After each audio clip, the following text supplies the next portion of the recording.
condiciones de Japón con el mercado asiático e intentar llevar nuestras exportaciones a otro lugar que no fuera Estados Unidos, lo cual la diversificación para nada nos hace daño, creo que nos favorece bastante. Hombre, al contrario, es como cualquier negocio, ¿no? Tener una mayor cantidad de clientes, pues siempre apunta a tener una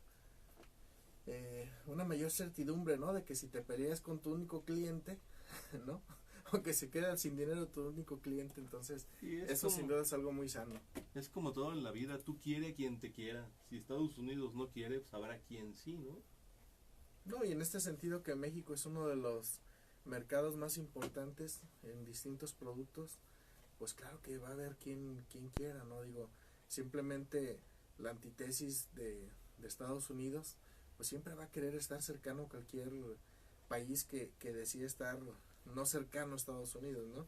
Pero como lo acabas de decir, justamente cuando Donald Trump empezó con un distanciamiento de lo que podía ser el NAFTA, como lo llaman en Estados Unidos al TLC,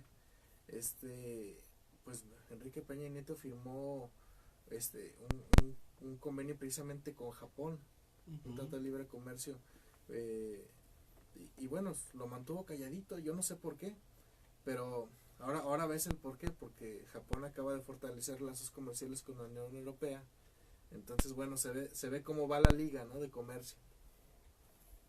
Sí, la verdad es que generaría un asunto caótico para la balanza comercial de entrada del país que por primeras veces en los últimos años ha tenido puntos positivos, equilibrio y puntos positivos por momentos, un buen balance, pero también imagínate si entramos en una escalada de poner aranceles y sobreprecios y empieza la guerra por el sector automotriz, que es uno donde México como maquilador de vehículos ha hecho una de sus grandes fortalezas para las exportaciones, los vehículos hechos, manufacturados aquí en México. Estados Unidos se siente una de las potencias automovilísticas por Detroit y por sus marcas comerciales como Ford, Chevrolet, Dodge, etcétera. Y sin embargo, me parece que pierde más Estados Unidos que México si se entra en un asunto de andarse poniendo trabas país con país. Pues sí, digo, está muy claro algo, ¿no? O sea, a final de cuentas, las potencias económicas son potencias gracias a que le venden a una mayor cantidad de clientes, llámese en este caso Estados Unidos, a México y a otros tantos. Si empieza a dejarles de vender, pues obviamente pues va a repercutir en su economía. Pensar que ellos solos van a consumir para ellos solos lo que produzcan, bueno, pues evidentemente sí, en algunos casos servirá y en otros no. ¿Cuál es el riesgo aquí? Pues que no, en México tenemos una dependencia de vehículos extranjeros, pero no hay que olvidar que Carlos Slim se asoció, no me acuerdo con quién, para producir autos eléctricos aquí en México, marca mexicana. Entonces, ¿qué es a lo que vamos? Oye, pero ve las calles, están atascadas de vehículos orientales. Claro, y ahí es donde se nota, o sea, empiezan las a girar. Marcas orientales nos invaden. Antes la Nissan pues es de las que llegaron al principio, ¿no? Pero ya tenemos Toyota, Honda, ya puedes comprar Suzuki, Isuzu, ya Kia, sí, las coreanas, Mitsubishi, es correr la China, ya empiezan los y ya entran vehículos chinos, ¿no? ¿Te acuerdas que hubo una marca, pero ya desapareció? La marca eran FAW, bastante malitos, ¿no?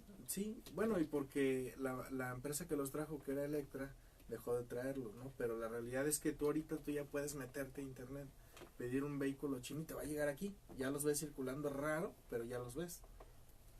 Sí, pues sí. Entonces, bueno, ¿cuál es el riesgo? Que primeramente creó un mercado, Estados Unidos, o sea, creó, vamos a decir, un dependiente de ciertos productos, y ahora le dices, bueno, pues es que ya no te voy a vender. Entonces lo único que vas a hacer que ese que ya es dependiente, pues se lo compre a otro. Oye, pero se le está olvidando a Estados Unidos que Estados Unidos no produce los alimentos que consume. No, pues de hecho ningún país, o sea, en México estamos igual. Sí, pero ahí sí que lo que de México se manda para Estados Unidos es mucho más grande que lo que nos traemos de allá para acá. Sí. Entonces ahí sí les lleva de perder, ¿eh? No, y bueno, hay estados de Estados Unidos que dependen totalmente del comercio en México. ¿Qué es lo que ha venido haciendo México con esas respuestas a las sanciones o a los incrementos de impuestos, ¿no?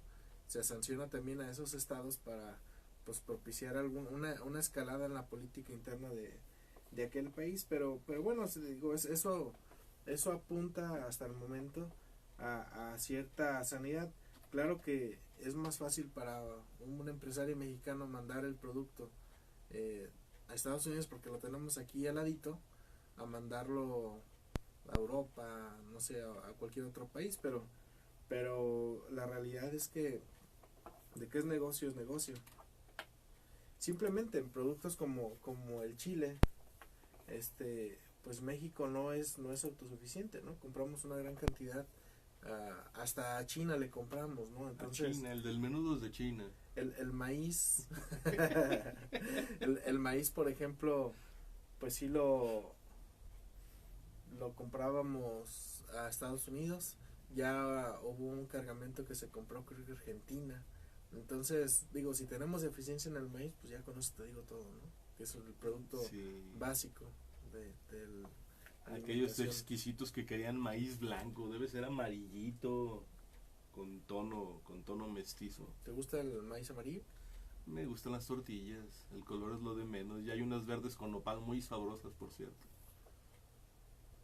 Sí, pues vamos a una pausa y regresamos.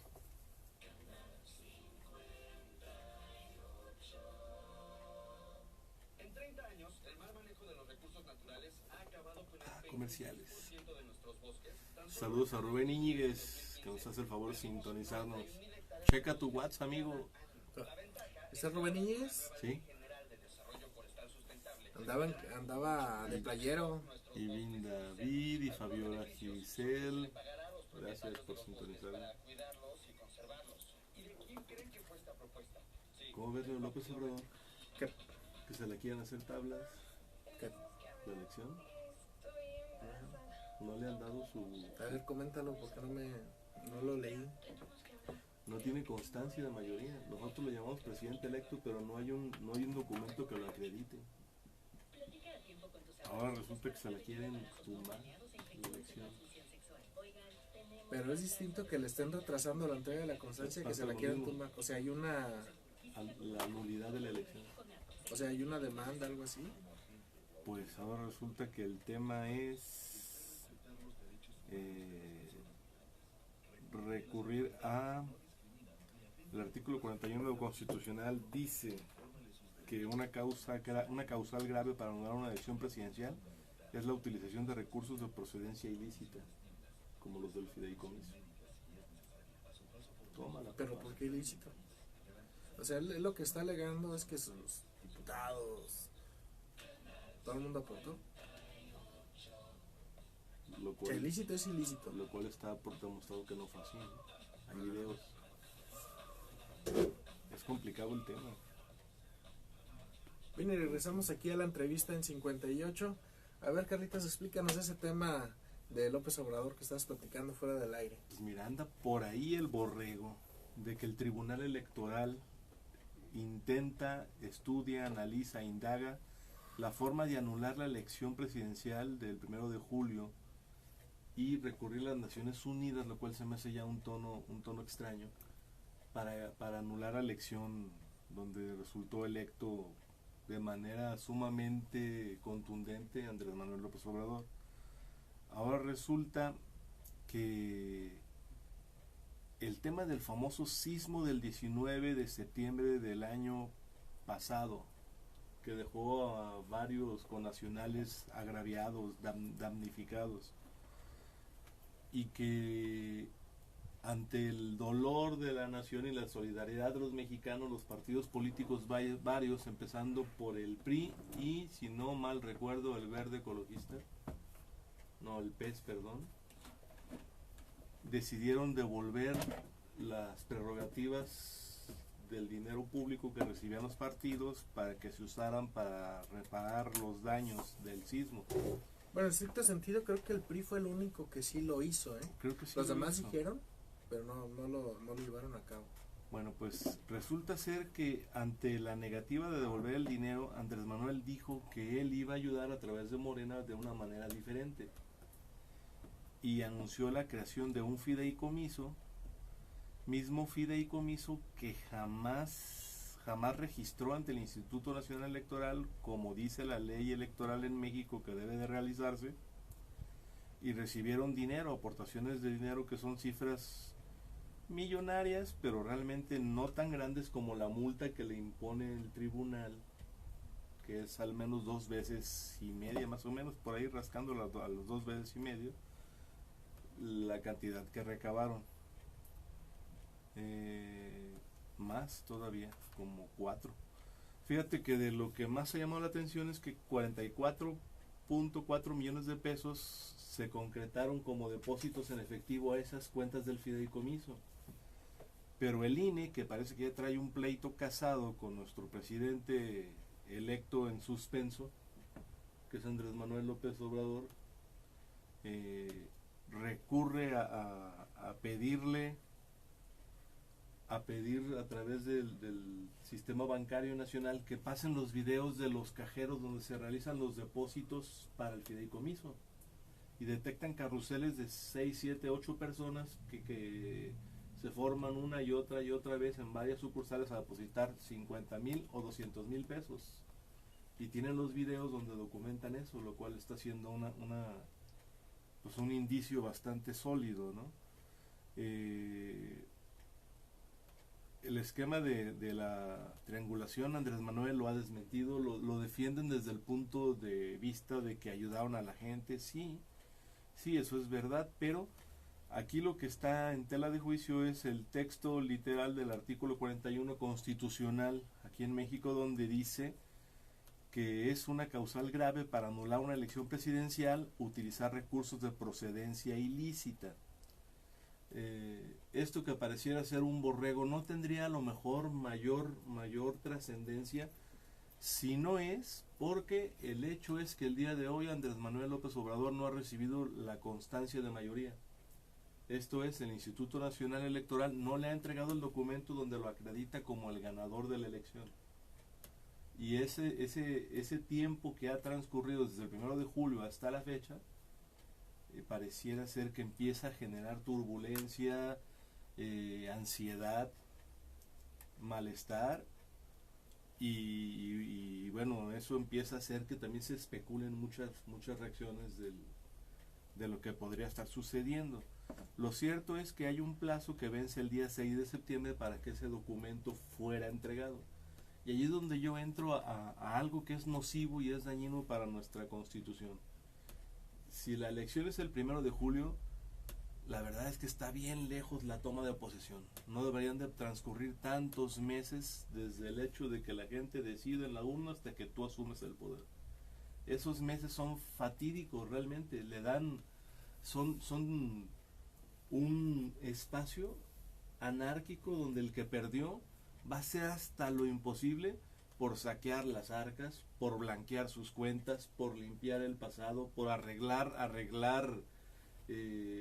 los papeles, las auditorías, por devolver lo que tenga que devolver. Pero, o sea, es un periodo que no debería de existir. O sea, no debería haber ese plazo, que en el mejor de los casos es un plazo de gracia.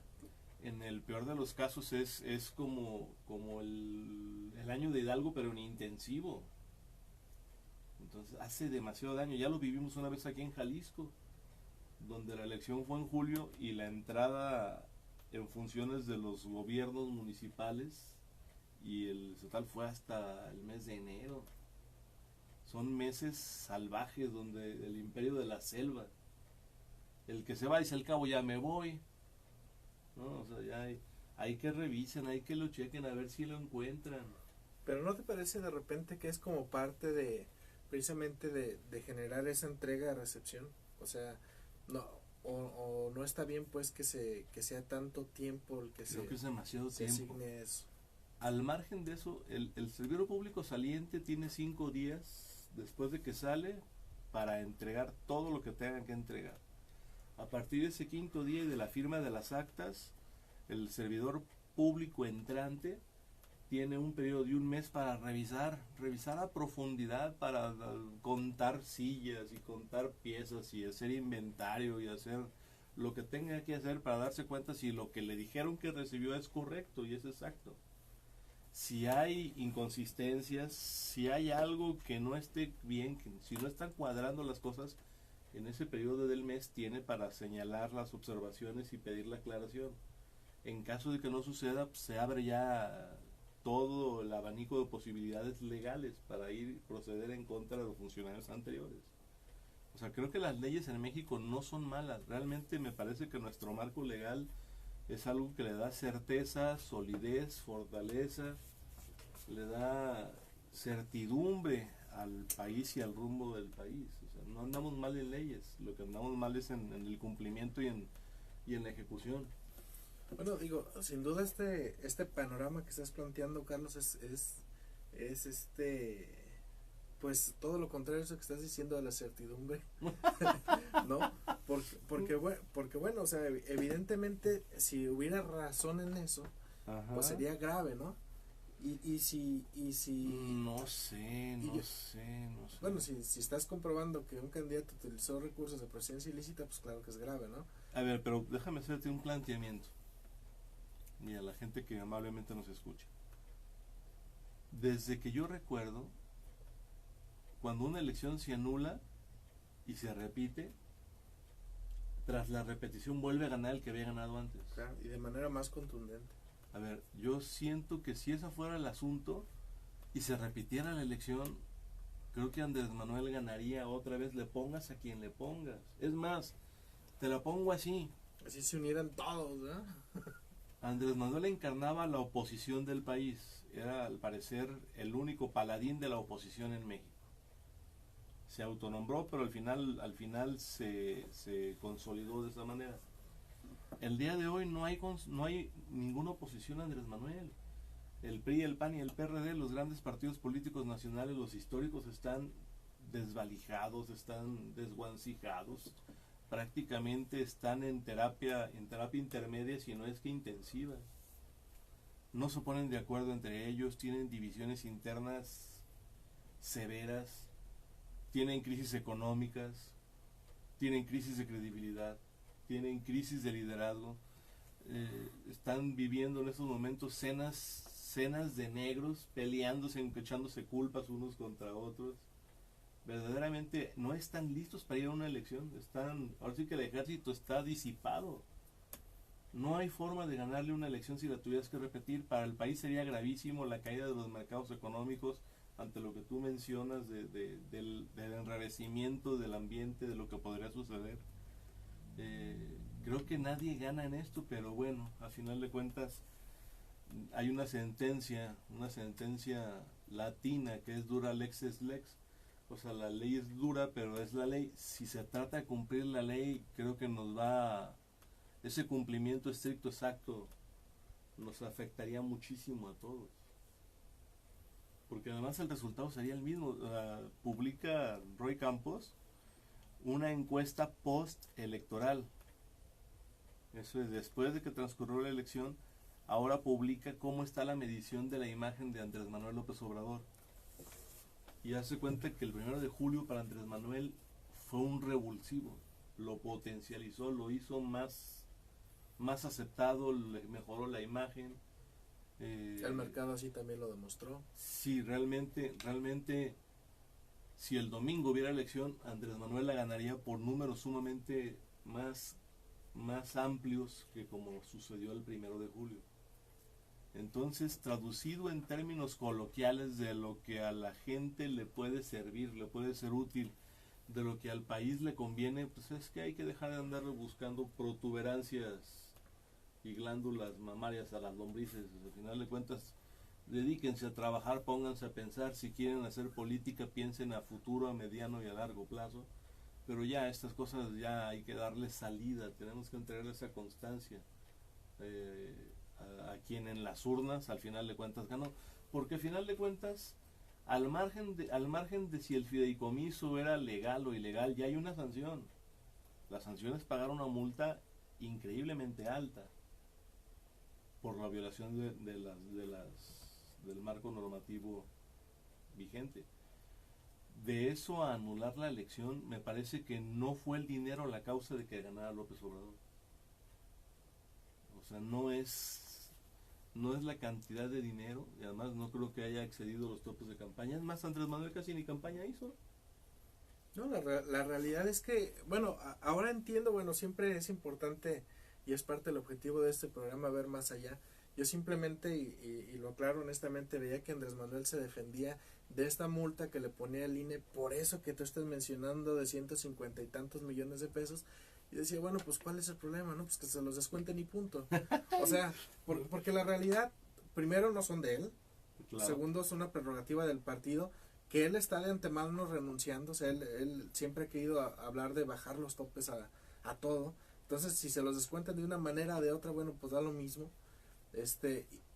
Incluso ahora que el INE anunció que iba a rondar cerca de los 1,000 millones pasados, 1,200,000, las prerrogativas que tendría Morena, Andrés Manuel mismo fue a decir que no va a aceptar tanto, que las va a reducir. Entonces, pero el trasfondo no es la multa, sino es el hecho de la multa, Sí, que puede claro. dar pie precisamente a esa vendetta. Es el negrito en el arroz. Y bueno, ahora se entiende por qué Andrés Manuel anunció que en Puerto Vallarta no iba a asistir. Yo no he visto las notas si asistió o no. No puede, pero por él- protocolo de derecho internacional público, si no tienes la famosa carta, la famosa constancia de mayoría, no puedes presentarte como jefe de un estado Pero ojo, ni electo. pero Peña Nieto lo estuvo invitando. Y la contestación de Andrés Manuel no fue no puedo ir por protocolo, él fue no voy porque no me has entregado la constancia, me están retrasando la constancia. Esa fue la respuesta de Andrés Manuel. Pues eso, Entonces, eso ya te habla de un enrarecimiento, sí, claro. o término de ese enamoramiento del mes que llevaban, ¿no? Cuando aparecen burbujas, que hierba puede estar muy cerca. O sea, hay que estar viendo el agua, pero si la ves burbujear empieza a asustarte. Si hierve esto no va a salir bien. No nos va a ir bien. O sea, no digo que le vaya bien a los políticos o a los militantes o a los gobernantes. No nos va a ir bien a nosotros, la gente de la sociedad. A los habitantes de este hermoso país, ese tipo de problemas no nos convienen. No, porque además yo creo que en dado caso, Andrés Manuel propio ha señalado al INE como parte de una vendetta, como una venganza, si lo refiere. Entonces yo creo que las cosas deberían de ser claras, ¿no? Si lo tienes en investigación, pues deberías de decirlo como es, porque si no lo que vas a ocasionar es pues un tsunami con la especulación, ¿no? Mira, la moraleja de los huevos es que no debes de andar haciéndoles caras ni gestos al sartén. Porque alguien lo tiene por la mano y el sartén te va a aplastar. O sea, yo creo que el INE está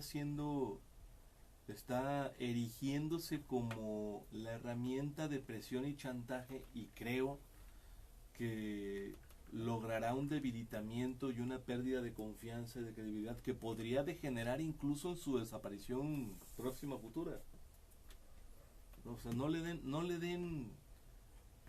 argumentos, no le den la posibilidad de que Andrés Manuel pueda argumentar que el Estado está débil y en algún momento dado pues estemos preparando el escenario para que él haga la desaparición del INE o suspenda al poder judicial y haya desaparición de poder. No le demos elementos, no le hagamos el camino, no le demos los pretextos que él podría requerir si acaso se enferma de poder. No demuestren que la institución está mal y que puede ser manipulada precisamente Caray. con un fin personal. Es que en este caso una guerra lo que hace es justificar que el de enfrente ejerza también fuerza y poder. Y creo que pues a final de cuentas, y más en un país como México, pues el presidente es muy poderoso, con todo y que se le han puesto límites, Tiene el apoyo del pueblo.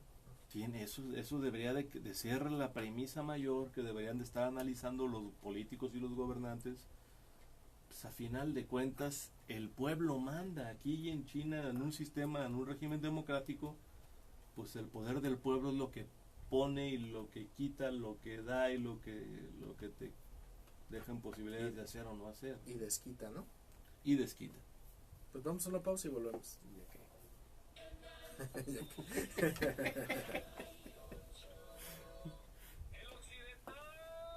El occidental. Nuestro mejor papel es la noticia. Y ahora lo hacemos con nueva imagen. Te invitamos a descubrirlo. No te quedes con las ganas. Fácil de leer. Fácil de llevar. El occidental. Somos el periódico de la nueva generación. Decía un político jalisciense muy poderoso, si no puedes cortarle los huevos al tigre, ¿para qué se los arañas? Pues sí, güey. Son frases Se va a filosóficas poner muy fea. fuertes. Los temas que a ti te interesan. No lo hagas enojar. El mago bengalí. Totalmente. Es la Renata y el doctor Julio César Guzmán te esperan aquí en Canal 58. Y además muy ad hoc. Estamos hablando del tigre. No, bueno. 580 AM, 10.000 watts de potencia. Una emisora del grupo México Radio, Canal 58. Siempre junto a ti. Mi nombre es Alma, empecé con alcohol desde la primera vez, como en exceso. Tu misma adicción, conforme vas huyendo, te va aislando. Entonces terminé así sola. En Hoy sí casa, andas tomando profundamente tecnosexual, ¿Qué es eso? amante de la tecnología, pero en grado extremo. Celular grabando y haciendo transmisión en vivo, Yo PC, trabajando estas pinches horas. portátil, otro WhatsApp. celular con tu WhatsApp, el wifi extra al internet de la cabina. Es que pensé que no iba a agarrar. Por eso me lo traje. Dije, si no agarra. No, bueno. Pero mira, reloj analógico, cabrón. No, bueno. Tu pinche pero- 1000 iPhone no sé qué aquí en el... Pero es que este es necesario para contar mis pasos. ¿Sí? ¿Te estoy contando de pasos? Me cuenta mi frecuencia cardíaca y me va...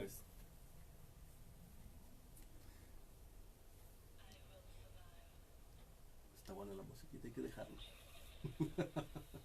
Pues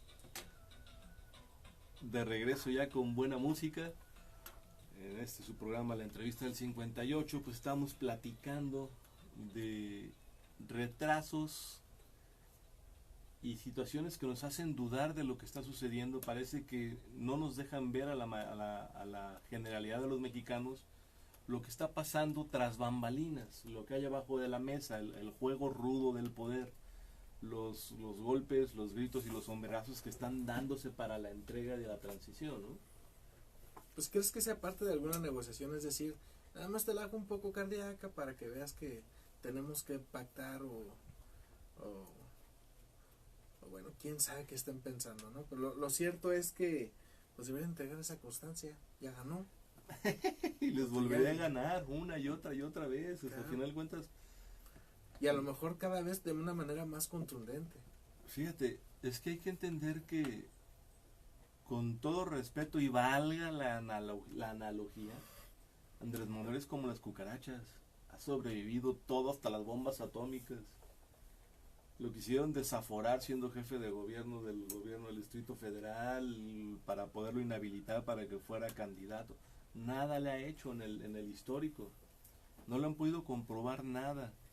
Realmente yo sí creo que había mucha gente interesada en poder sacar de la contienda a Andrés Manuel. Pero también creo que esa misma gente se les fue el tiempo. Debieron haber pensado en intentar acciones hace año y medio, hacia un año. Pero no, se les ocurrieron como 15 días antes de la jornada electoral y ya estaba en ese momento ya todo más que cocinado, más que definido. Al final de cuentas, incluso los 90 días de la campaña electoral no movieron los momios, no movieron los indicadores. O sea, al final de cuentas, ganó el que parecía, el que se escuchaba, el que se movía, el que se veía como el que iba a ganar. Y así pasó, ganó. Yo creo que quien no quiera entender eso, pues francamente está en una posición de necedad o de un extremismo, de una militancia ya bastante patológica. Hay que comprender. Mira, yo creo que si habláramos de los grupos más sólidos ideológicamente o más recalcitrantes en su accionar histórico, las organizaciones masónicas entre sus preceptos tienen a aceptar los gobiernos electos popularmente y no ir contra ellos, porque al final de cuentas lo más importante es lo que el pueblo manda. Creo que ese precepto, si lo dicen ellos, que son de alguna manera un grupo complejo y podríamos componerlo incluso en un extremo, pues me parece que esa lección podría caber para casi todos, ¿no? Los militantes a ultranza o los que están defendiéndose por alguna motivación que también debe ser muy válida, como evitar la pérdida de la libertad o el menoscabo del patrimonio o la caída de la reputación a niveles de inframundo, pues creo que también debieron haberse defendido de otra manera, intentando evitar hacer cosas que hoy los tienen en esa situación de necesidad, ¿no? Dicen que en la vida lo que más te hace daño es juntarte con los urgidos. Te van a meter siempre en problemas y te van a arrastrar a sus problemas. Entonces tú desconfía de los urgidos, mi estimado Luis, en todos los sentidos. En todos los sentidos, en el amplio sentido de los surgidos. Sí, no, quien tiene mucha urgencia, déjalo pasar y que siga su camino. Bueno, yo creo que es una máxima que también está aplicando Andrés Manuel. O sea, si te fijas al momento no lo hemos visto exigiendo esa constancia.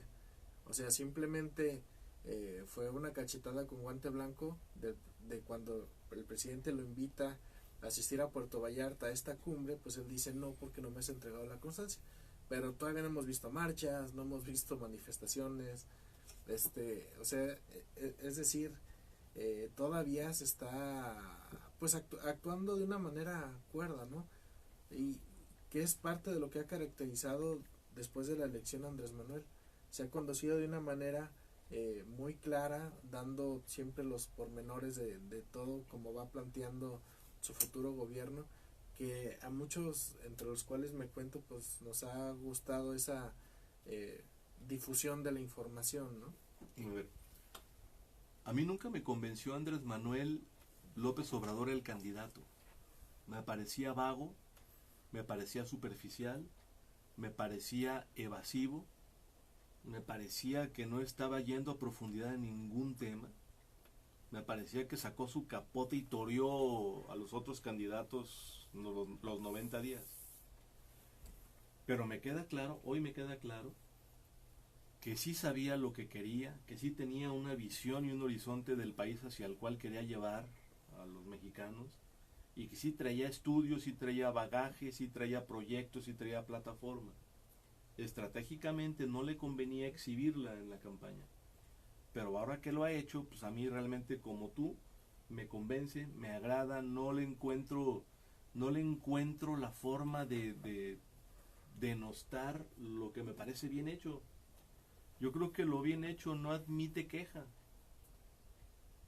E incluso ese asunto de que se bajen los sueldos, los gobernadores y el Poder Judicial, bueno, lo del Poder Judicial lo planteamos en este mismo programa antes de la jornada electoral, que el Poder Judicial estaba como que viendo los toros de la barrera, cuando es parte del problema y cuando la imagen de un gobierno también la conforma el Poder Judicial.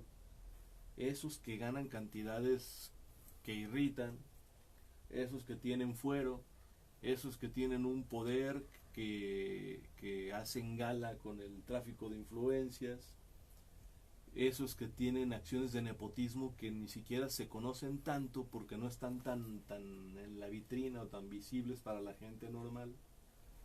Y me parecía que el Poder Judicial sí debería de entrar a una revisión profunda, a lo mejor no de los partidos, no del mismo gobierno, sino de la sociedad. Me parece que sí tendríamos que buscar la modificación del Poder Judicial, porque durante décadas ha transitado sin vigilancia, y cuando no te ven, pues la tentación ha sido capitalizada, obviamente no por todos. Hay servidores del Poder Judicial, funcionarios de muy alta calidad, con un conocimiento y un dominio del derecho impresionante, que de verdad han consagrado su vida y su trayectoria a ser impartidores de justicia, pero también hay de los otros, o sea, y al final de cuentas hay que quitar los granitos negros, las piedritas del frijol, no hay que quitar los frijoles, nada más lo que está mal, ¿no?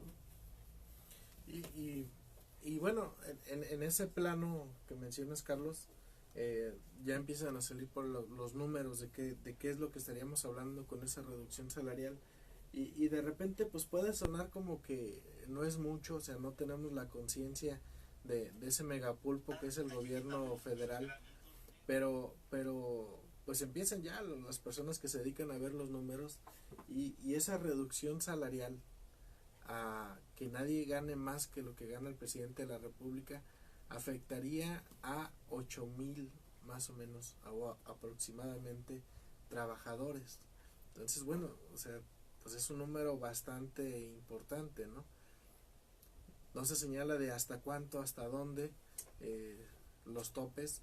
También aparece una nota en un diario local aquí que son 77 funcionarios los que ganan hoy más que lo que está planteando el presidente de la República aquí en Jalisco. Pues de antemano me imagino yo el gobernador. Pero bueno, son cosas que se tienen que ir como adecuando, ¿no? Es muy sano sin duda, pero la otra parte importante, bueno, está bien que ellos no ganen tanto, pero lo que realmente debería de importarnos es que el trabajador gane más. O sea, es decir, nadie gana más si el presidente gana más o menos, ¿no? Pero si cada persona pudiera ganar más, que es parte de lo que está planteando también Andrés Manuel, pues ese sí sería un avance realmente importante. No sé cómo lo veas, Carlos. Yo creo que se han hecho diferentes esfuerzos. Aquí en Jalisco tenemos la experiencia de una comisión técnica de valoración salarial que te dicen que hay que analizar para ver cuánto debes de ganar, el tiempo que le dedicas, el conocimiento que se requiere y que te exige, el riesgo que tienes,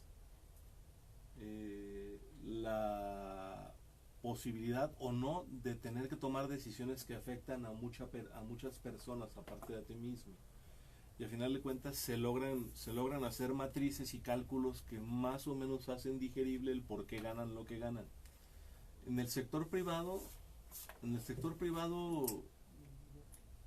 pues el esquema tampoco es tan claro de por qué gana tanto un gerente o el CEO de una empresa. Pero sí me queda claro que al día de hoy sí ganan más en el sector privado que en el gobierno federal y estatal, salvo muy contados casos. ¿Tú hablas de qué número? ¿8,000 dijiste? 8,000 trabajadores del gobierno 8,000 trabajadores que ganan mucho. Pero fíjate cómo es la vida de injusta. Por 8,000 trabajadores que ganan más que el presidente, la sociedad achaca que debe de haber más de 2 millones de servidores públicos federales, y ellos no ganan más que el presidente, ni más que el gobernador, ni más que un diputado, ni más que un regidor. O sea, y muchos de ellos tienen salarios que realmente equivalen a un empleo muy ordinario en el sector privado, ni siquiera gerentes de una sucursal bancaria. Los sueldos de muchos servidores públicos son realmente muy bajos. Hay excepciones, hay los favoritismos, y hay los compadrazgos, y hay los amiguismos, y hay cosas muy raras como por ahí te va a salir una secretaria de 40,000 pesos al mes, ¿no? Pero no son la generalidad, son casos bizarros de nuestra política. Bueno, vamos a la censura comercial y regresamos. La censura.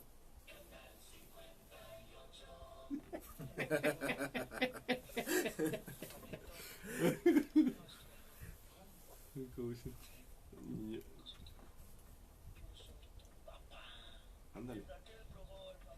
No, se me acuerdo por ¿Que más paga? Hijo, ahora sí. La asistencia pública. La suerte está en tus manos.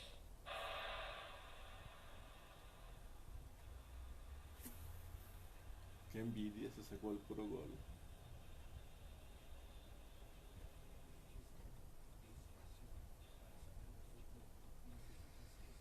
Ay, ay, ay.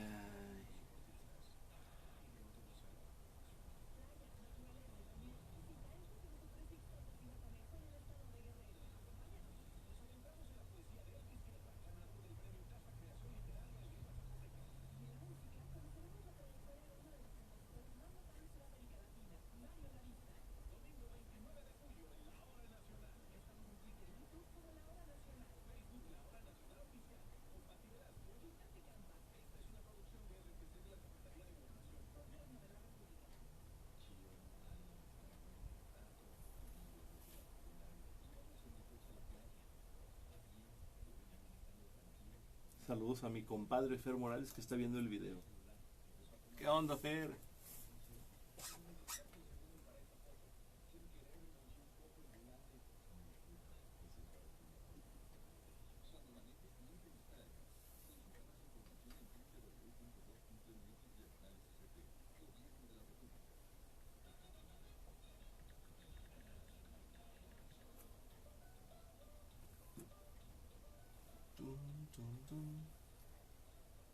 Fíjate que ahora que regresamos a este programa, seguimos abiertos a que nos interactúen con nosotros en cabina en el 36 13 27 27 y 36 13 30 88, los teléfonos en la cabina.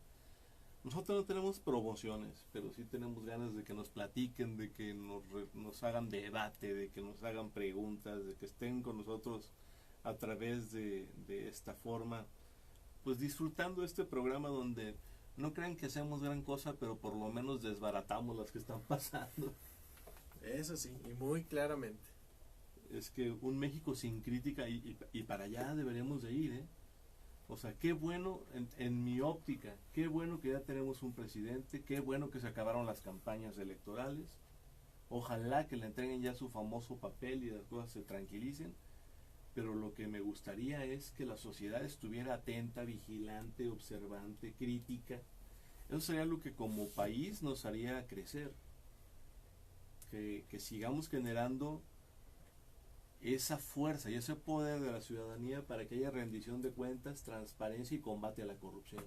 Que no le demos cheques en blancos a nadie y que estemos atentos para que en el momento en que haya excesos lo denunciemos. Ya deberíamos de entender que hay que denunciar al que sea, del partido que sea. Si alguien hace algo mal hay que señalarlo, punto. Bueno, y el cheque en blanco ya se le dio a Andrés Manuel, ¿eh? Digo, se le dio Senado, se le dio diputados federales, por supuesto la presidencia. Ahora, lo que sí valdría la pena pues es estar vigilantes, aunque el mismo Andrés Manuel en una reunión privada que tuvo con sus gobernadores, diputados federales y senadores electos, les dijo que no fueran a salir con chingaderas, ¿no? Digo, palabras textuales. Entonces, sí, claro. Ese es un dato importante porque pues es el rey y leyéndole la cartilla pues a todos los de abajo, ¿no? Es que ser oposición es muy sencillo, parece muy sencillo cuestionar, criticar, decir aquí está mal, aquí fallaste. Bueno, pasa hasta cuando trapean. Tú ves a la señora trapea y dices, hey señora, ya le faltó tantito. Dicen, pues trapea tú, ¿no? Hacer es lo que es difícil, o sea, quien no hace nada no se equivoca.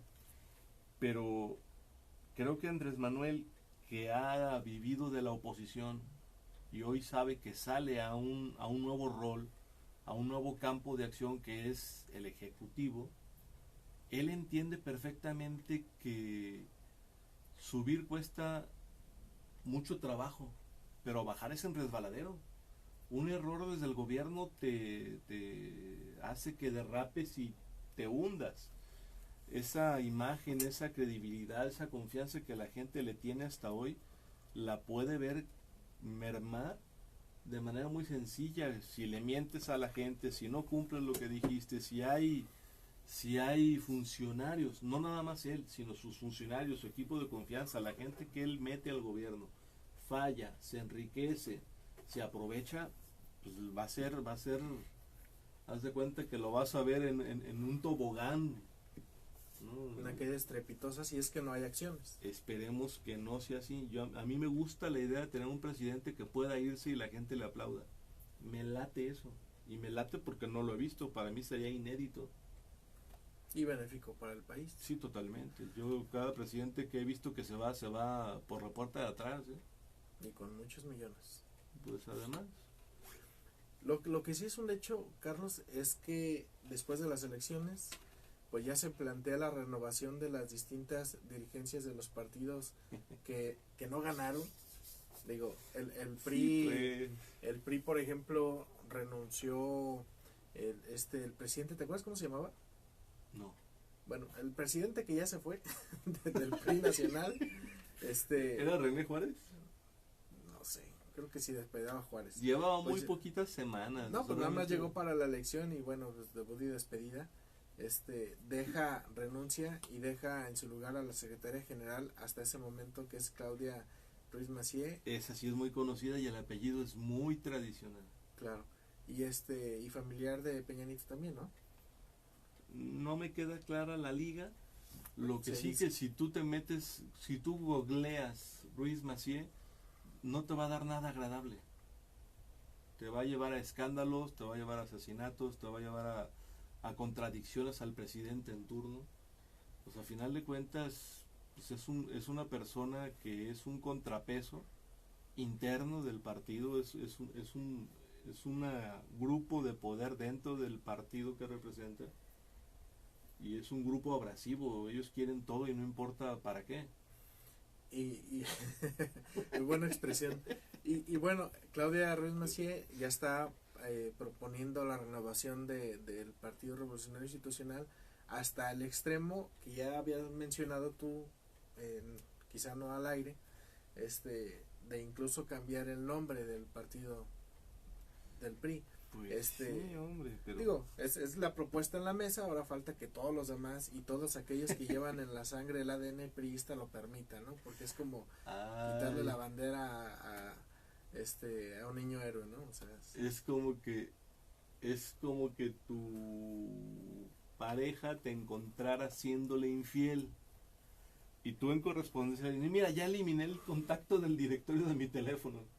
O sea, las medidas después de la derrota son francamente de risa. O sea, parece que no entienden la gravedad del asunto, que no se dan cuenta de que es un tema muy de fondo y hay que entrar al cimiento de los partidos. Y no hablo nada más del PRI, hablo del PRI, del PAN y del PRD, porque la posibilidad de que desaparezcan pues es alta. Incluso por ahí Manlio Fabio y alguien más, una mujer, una expresidenta del CEN del PRI, creo que fue Beatriz o Dulce María Sauri, pues son la de las que- dos mujeres que ha tenido fuertes el PRI. la que declaró públicamente que el PRI estaba en el riesgo de ser un partido referencial. O sea, que nada más aparezca, es un partido como lo es el PES en este momento, un partido que esté ahí, que exista, que es muy difícil que deje de aparecer en las boletas o que pierda el registro, pero sin posibilidades realmente ni de ganar ni de gobernar. Que vuelva a ser parte de la historia. Pues sí, mira, la verdad es que para los grandes partidos en desgracia hay una solución mágica, un remedio que todo cura, que todo limpia, que todo sana. Pero si recurren a él, pues creo que están muy perdidos, porque ¿Cuál es ese remedio? El Avienta tiempo. la receta. el transcurso del tiempo, la gente olvida, después de 10, 15, 20 años se les va a olvidar, a lo mejor les dan otra chance. Estaríamos hablando de una nueva generación como pasó aquí en Jalisco, ¿no? Sí, sí, o sea, pero aquí mira, acabamos de vivir ese Para el PRI aspecto. y para el PAN aplica esta fórmula. Para el PRI, que ya perdió una elección presidencial en el 2000 y otra más en el 2006, pues esas elecciones fueron como si hubieran sido en el tenis al sacar falta. Pero la del 2018 es doble falta. La de 2000 y 2006 es una tarjeta amarilla, pero la del 18 es una tarjeta roja. Y lo mismo aplica al PAN, que ya tuvo también dos ejercicios de presidente de México. O sea, la verdad es que le está diciendo a la sociedad muy claramente, a ver, ya tranquilos, o sea, esto es Es un mensaje muy ambiguo en el caso del PAN, porque muy también ganó, fuerte. porque también ganó varias gobernaturas. O sea, es decir, el PAN sí iba para arriba, o sea, eso está muy claro, pero en la presidencia la gente dijo el PAN no, otra fuerza, pero gubernaturas obtuvo. Entonces es un mensaje ahí como dividido, ¿no? De algunas regiones del país, la visión que Es se uno de quiere, los ¿no? riesgos que también vamos a tener en el espectro político de los próximos años. Que tengas otra vez feuditos o poderíos muy fuertes hegemónicos regionales o cacicazgos. Ya antes los caciques eran todos del PRI porque no había muchas opciones, estamos hablando del siglo XX. Hoy ya hay caciques de Acción Nacional. Pues hay lugares donde son muy muy fuertes. En el norte, en el distrito 2 y en el 3 de Jalisco. Ahí es una zona hegemónica de 30 años lo que tiene Acción Nacional. Y una vez más, en esta elección de doble influencia en contra, la de Morena y la de Movimiento Ciudadano, el PAN saca la cabeza en el 2 y en el 3 y aquí estamos, y aquí somos fuertes, estamos en un dique de contención y puede pasar, puede rodar la pelota y puede girar el mundo, pero aquí No, nosotros no andamos. E incluye hasta Aguascalientes, o sea, Claro. es 2, 3 y brinca a Y otro estado. Guanajuato. Y bueno, casi nos vamos, Carlos, pero también el Partido Acción Nacional está por renovar su dirigencia. Ellos estatutariamente, después de una elección presidencial, cambian. Hay 8 contendientes. Entonces, bueno, yo creo que mucho, ya no los alcanzamos a nombrar, pero mucho de la política va a tener que ver con esas renovaciones de los nuevos partidos, cómo afronten desde su reducida trinchera la relación con el nuevo presidente de la República, Andrés Manuel. Fíjate, si el PAN hace lo que el PRI, pondrían a Santiago Krill. Afortunadamente no está como candidato, ¿eh? Pondrían Está a una Mar- cartita quemada, Ahorita va, a una está- persona reconocida, pero con una carga negativa arrastrando. Está, con un está lastre. Marco Cortés, actual coordinador de los diputados federales, que me late que él pudiera ser. Ernesto Rufo Apple, Carlos Romero Hicks, ambos exgobernadores. Héctor Larios, no lo ubico. Marco Antonio Sadames, no lo ubico. Roberto Gil Suar, tampoco lo ubico. Miguel Márquez, Jorge Luis Preciado, actual senador por Colima y exgobernador. Y Rafael Moreno Valle, exgobernador. Son los 8 hasta ahorita que levantan la mano. Y nos vamos. Que tengan un buen inicio de semana. Y nos escuchamos el próximo miércoles. Y a ver si nos escuchamos mañana. Oye, Rafael Moreno Valle sabe ganar elecciones. Y bien, ¿eh? Pero pues que ahí como son un asunto de votos